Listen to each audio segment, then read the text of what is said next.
43 মারছে 44 করলাম মোবাইল বাজাতে 1 নম্বর কম্বল তিনটা বাবা পিঠা কত হইলো তিনটা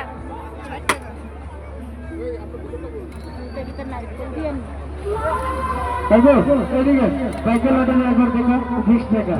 यानी कि 30 रुपए